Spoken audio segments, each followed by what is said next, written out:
Welcome back to the deep dive. So today we're looking at a problem that I think it basically breaks the brain of almost every policymaker in the Western world. It's certainly keeping sociologists up at night. And honestly, it's kind of keeping me up at night too, because it just challenges how we think the world works. It really does. It's a genuine puzzle. It's one of those situations where the data comes in and you look at it and just go, wait, the graph is upside down. This shouldn't be happening. We are talking about the Nordic paradox. Right. And to really set the stage, we have to look at what I'd call the old deal. The promise that's been sold to us for the last 30 years about families and population. Right. And the old deal basically said, look, the reason people aren't having kids is because it's just too hard. It's too expensive. It hurts your career. There's no support. Which feels so intuitive. I mean, childcare costs a fortune. Losing income is terrifying. So the logic was always, if you fix the support system, you fix the birth rate. You give people generous parental leave, cheap childcare, and this is the big one, you achieve real gender equality so women aren't penalized. Then the babies will come back. And that's the theory. It has a name, the fertility equality reversal theory. It's a bit of a mouthful, but the idea is simple. As a country modernizes, birth rates drop. But the theory predicts that once you hit, peak equality. Like the Nordics have. Exactly. Then birth rates should bounce back up. It's supposed to be a U-shape on the graph. But we are looking at a stack of recent research here, all focused on Denmark, Finland, and Norway. These are the forerunners. They did it. They built the structure. They have the money, the equality. They built the exact society the theory asked for. And yet the theory has completely collapsed. I mean, since 2010, fertility rates in these Nordic paradises have been in free fall. Free fall is a pretty strong word. Are we talking about a little dip or a full-on crash? No, it fits the data. By 2020, they converged with the low EU average. We're talking around 1.5 children per woman. And it's getting worse. In 2023, Norway and Finland hit new record lows. So the most supportive places on Earth to raise a family Are seeing some of the lowest interest in actually doing it. That is the paradox. And that is our mission today. We have to figure out why. If money and equality don't make babies, what on earth does? We're going to dig into the gender revolution, look at 3 very specific profiles that explain this drop, and talk about why doing the dishes might actually predict not having a baby. It's a fascinating look into, human psychology. Okay, let's start with the theory that failed. To understand what's really happening, we need to know what we thought was going to happen. You mentioned the gender revolution. How is that supposed to play out? Right. So theorists like Peter MacDonald, Gesta Esping Anderson, these are huge names in demography. They map this out in 2 stages. Stage 1 is what we all saw in the late 20th century. Women enter the public sphere. They get degrees, they get careers. And birth rates tank then, right? Yeah. Because you're suddenly working 2 jobs. Your career and everything at home. Correct. That's the infamous double burden. Women were working like men, but still doing all the housework and childcare. It was exhausting. So, naturally, they delayed having kids or just opted out. That's stage 1. But the Nordics, Denmark, Finland, Norway, they're supposed to be past that. They're in stage 2. Theoretically, yes. Stage 2 is where men step up. They enter the private sphere, they start changing diapers, cooking dinner, taking that maternity leave.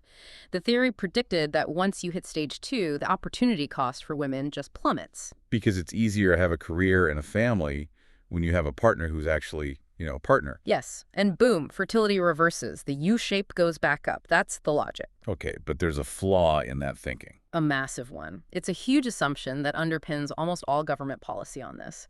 It assumes that there is a strong, stable, and universal desire for children. It assumes that deep down, everyone wants 2 or 3 kids, and the only thing stopping them is logistics and money. Precisely. It assumes human desire is a constant. That if you build the opportunity structure, the daycares, the leave policies, people will just automatically fill it with babies.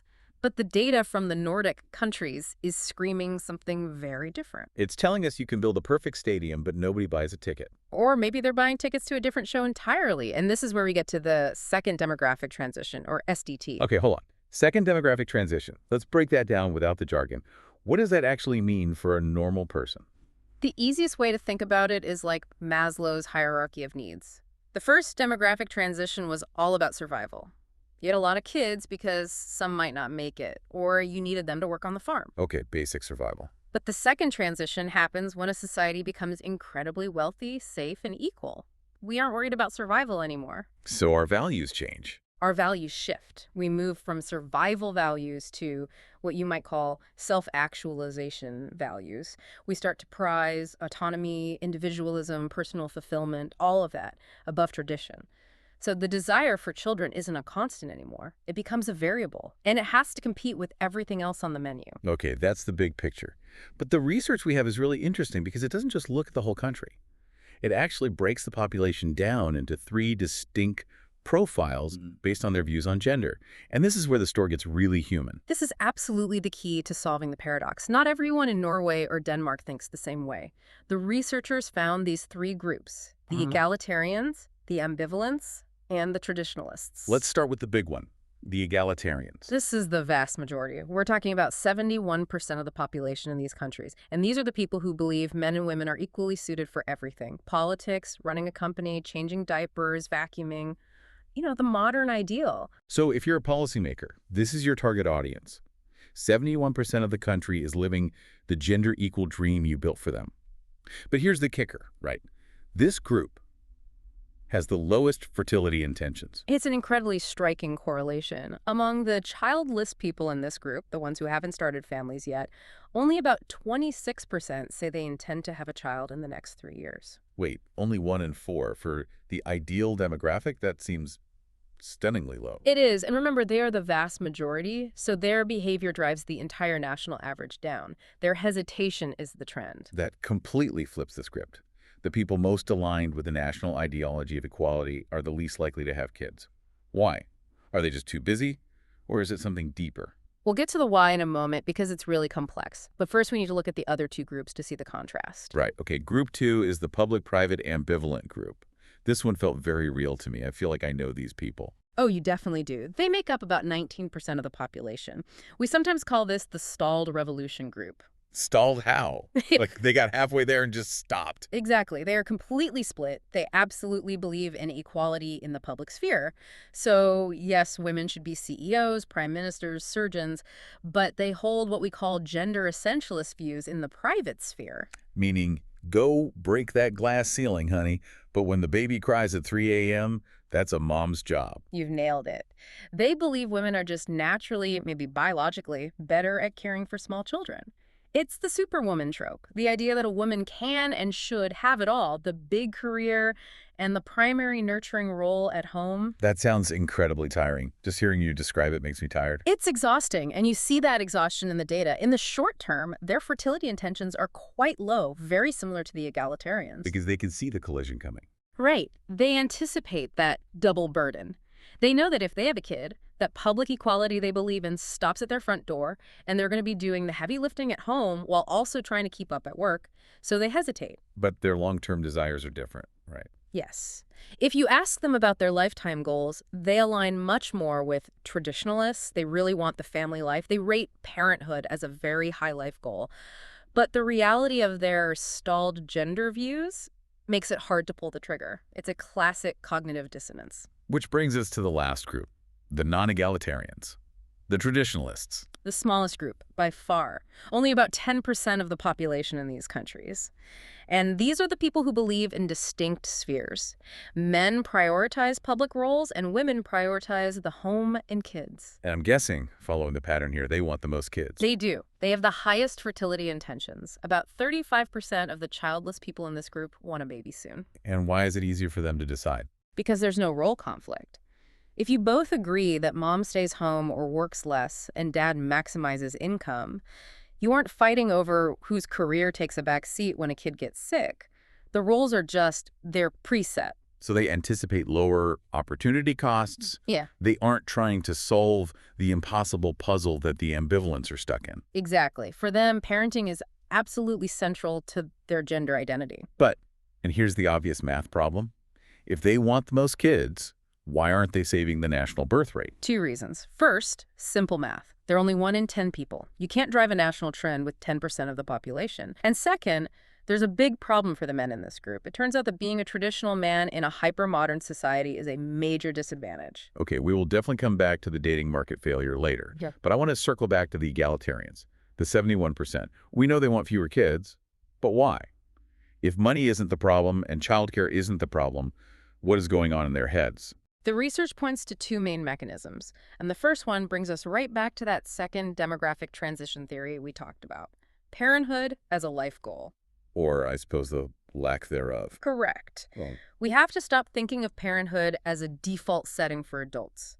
For the egalitarian group, parenthood is competing on a very, very crowded menu. a menu of what? Yeah, a menu of self-fulfillment, career success, leisure time, more education, travel, hobbies. In a society that really emphasizes autonomy and individualism, having a child is often framed as a loss of freedom. It's the ultimate FOMO factor. If I have a kid, I can't take that spontaneous trip to Italy. I can't stay late to get that promotion. I can't just sleep in on a Sunday. And the data supports this so strongly. When asked to score parenthood as a life goal, egalitarians score the lowest. It's 0.17 on the scale compared to 0.32 for the traditionalists.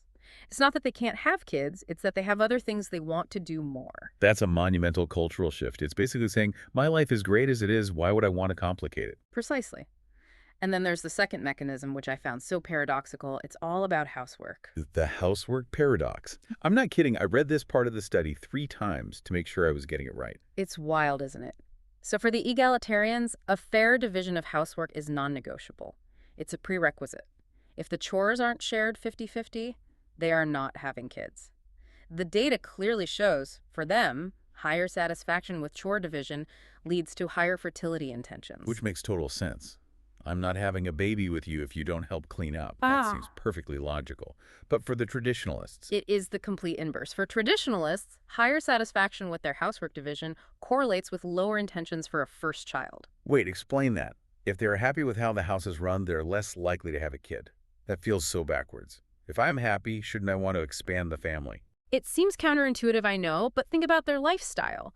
They value complementary roles, not equal ones. So if a traditional couple is very satisfied with their setup, maybe they love the order, the predictability, the clean house, they might not feel any pressure to change it. So satisfaction is almost a trap. In a way, satisfaction with the status quo can reduce the motivation to disrupt it. And a baby is the ultimate disruptor. If your life is running like a perfectly oiled machine, do you really want to throw a giant wrench in it? That is fascinating. It just blows up the idea that happy homes make babies. Sometimes happy homes just want to stay happy and quiet. And we should note, overall satisfaction with housework in these countries is extremely high, like 0.78 out of 1 across the board. The chore wars are largely over. And yet the birth rate is still falling. So fixing the dishes did not fix the fertility crisis. It did not. Because solving the how, the logistics of laundry and dishes, it doesn't solve the why. Why do we want to do this in the first place? I want to clarify something here. We're talking a lot about intentions. Does this apply to people who already have kids? Or is this really about people thinking about starting a family? That is a crucial distinction. The research found that these attitude profiles, egalitarian, ambivalent, traditional, they are incredibly strong predictors for childless people. But the second you become a parent, the correlation just vanishes. Really? So a traditionalist dad and an egalitarian dad basically act the same once the kid is actually born. In terms of wanting another one, pretty much yes. The research suggests 2 things are happening: selection and adaptation. Selection just means that people who really value family are more likely to become parents in the first place. And adaptation. Once you have that kid, your values shift. You adapt. Parenthood rockets to the top of your priority list, regardless of your previous political or gender views. You're just a parent now. So the driver of this national fertility decline isn't parents refusing to have a second or third kid. No. The driver is people postponing that first child or deciding against it altogether. It's rising childlessness. And that's why this egalitarian childless group is the most critical demographic to understand. They're the ones standing at the edge of the pool, looking at the water and deciding, you know what, I'm not jumping in. Speaking of who's jumping in, we have to talk about the men. Because there seems to be a specific issue happening with men in these countries. Yes, there's always a gender gap in fertility data, but this one is very telling. Across all profiles, even the traditional one's men report lower fertility intentions than women. Even the traditional guys. Yeah. The ones who supposedly believe fatherhood is their key role in life. Yep, and this is a paradox in itself. Non-egalitarian men say they value parenthood very highly as a concept, as an identity, but they have very low intentions to actually do it in the short term. Why? If they want it and they believe in it, why aren't they pursuing it? It's a structural constraint. It comes back to what you call the partner market. Imagine you're a man with very traditional views on gender roles. You believe a woman's primary place is in the home. Now, you live in Denmark or Norway. Where 71% of the population are fierce egalitarians. Exactly. And the percentage of women who are egalitarian is probably even higher. These women are highly educated, they're independent, and they are looking for an actual partner who shares the load. So the traditional guy is basically unmarketable. He's swimming upstream. It's very difficult. You cannot have children if you can't find a partner. Yeah. And what's more, men in this traditional group also tend to have lower education levels, which is another significant barrier in the modern dating market. So he wants the family, but he can't find a co-pilot for the plane. That's a great way to put it. So you have the egalitarian men who are focusing on their careers and hobbies and are actively choosing not to have kids. And then you have the traditional men who can't find partners to have kids with. It's a perfect storm for low fertility. It really is a pincer movement on the birth rate. So let's just zoom out. We started with this idea that gender equality would save us. That was the big promise of the last few decades. That was the promise of the macro theories. But they were wrong because they completely ignored the cultural shift. They thought humans were just economic creatures, that we'd always want babies if we could just afford them. But what the second demographic transition suggests is that equality brings autonomy, and autonomy fundamentally changes us.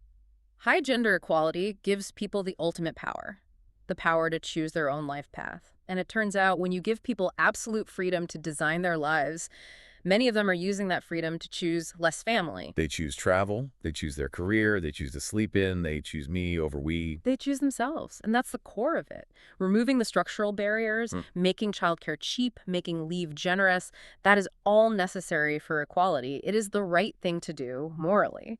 But it is not sufficient to boost fertility if the cultural desire for children itself has diminished. So we made it easy to have kids. But we also made it incredibly easy to have a fulfilling, happy life without them. That is the headline. And for policymakers, that is a much, much harder problem to solve. You can pass a law to fund a daycare. You cannot pass a law to make people want to be parents. It really makes you rethink what progress even looks like. We tend to think of progress as more money, more options, more people. But maybe this new stage of human development is about something else. Refinement, maybe? Yeah. Or just individual satisfaction over collective continuation. It definitely raises the uncomfortable question of whether low fertility is simply a feature, not a bug, of a highly individualistic, free society. And that is the provocative thought I want to leave you with today. If the most supportive, gender-equal, and wealthy nations on Earth, places that will essentially pay you to have kids, if they can't convince the majority to prioritize parenthood, is low fertility simply the inevitable price of freedom? It's a question we are going to be wrestling with for a very long time. Indeed. We'd love to hear your thoughts on this. Is it a crisis or just a new reality? This has been a deep dive into the specific data from Denmark, Finland, and Norway. Thanks for listening.